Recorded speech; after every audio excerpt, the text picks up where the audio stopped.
Thanks for listening. Be sure you are subscribed at jackwilkie.com to the free email list.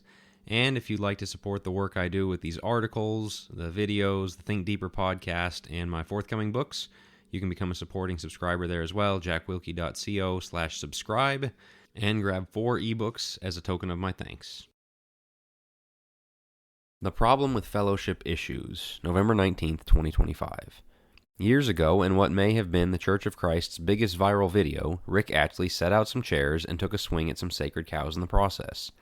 In a visual reenactment of the classic Die Heretic joke, each chair represented a theological position within the Churches of Christ, and with every succeeding chair, all of the chairs to its left weren't conservative enough. Thank goodness you stand against praise teams, but your church has a Bible class? There's only one glaring issue. Rick never points out which chair he would consider beyond fellowship. His chairs range from pro-instrumental music on the left to anti-communion cups, buildings, class, preachers, etc. on the right. But what about the chair to his left? To be fair, despite this problem, the illustration does make a good point. There's a lack of clarity in our hermeneutic that can lead people to a rightward narrowing of the faith to a rather small box. We'll look at that in a minute. However, his mockery of the slippery slope doesn't mean there isn't one. Both sides are goaded onwards by dangerous incentives.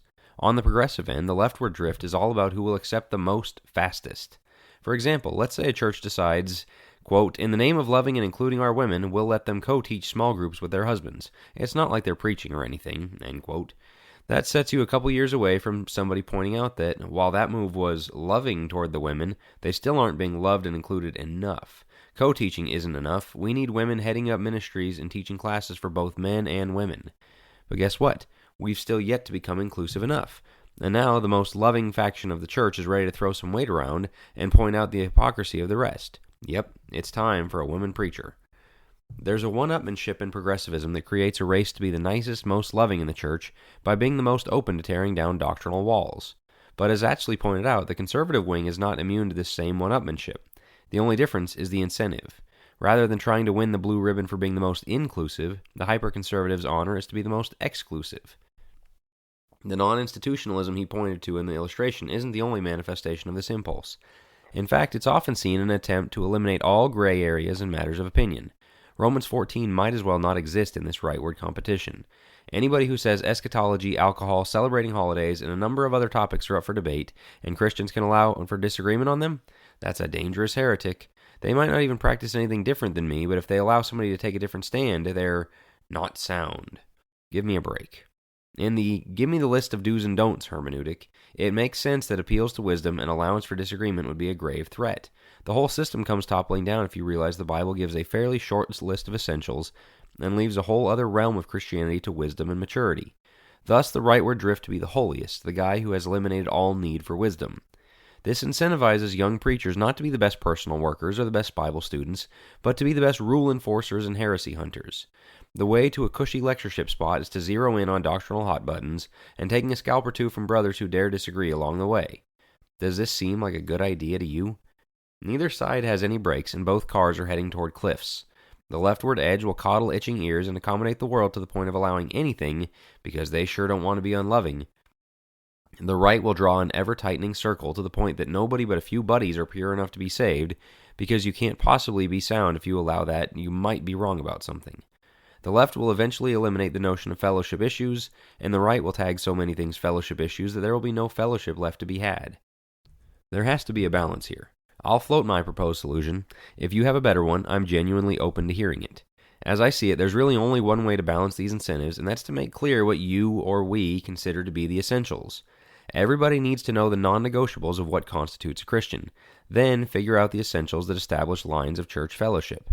And then write it down.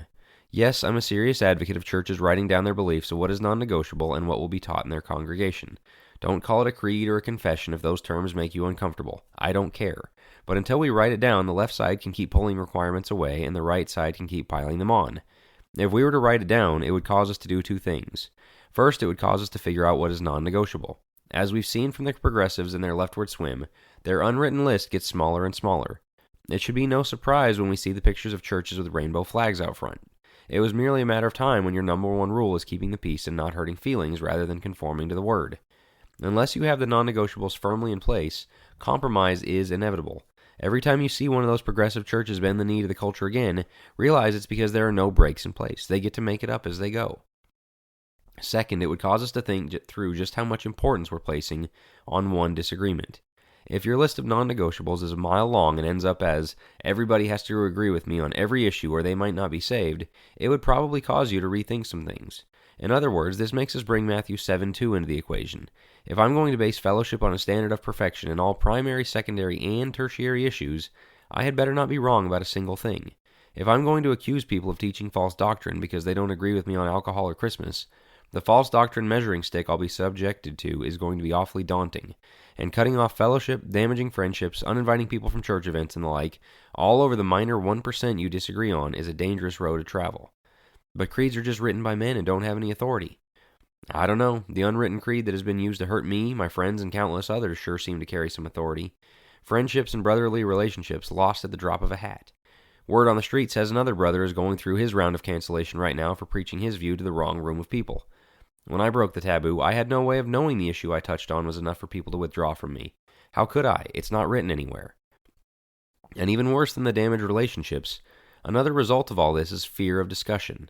I don't know when I'll cross the unwritten creed, so I learned not to open my mouth for fear of being cast out of the circle, so the holier-than-thou one-upmanship and rule-adding only grows.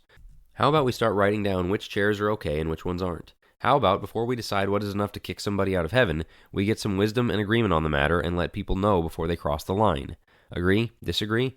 I'd love to hear your solutions for stifling the rightward and leftward incentives. I'm excited to announce that my new book is now out. You Are Saved, The Christian's Assurance focuses on that idea of our assurance of our salvation and being able to say, yes, I know where I'm going to go when I die. It's designed for individual readers or for churches to study together as a Bible class with 13 chapters, discussion questions, and plenty of scriptures to break down in a class setting. So pick up your copy today at Amazon or Focus Press. That is You Are Saved, The Christian's Assurance.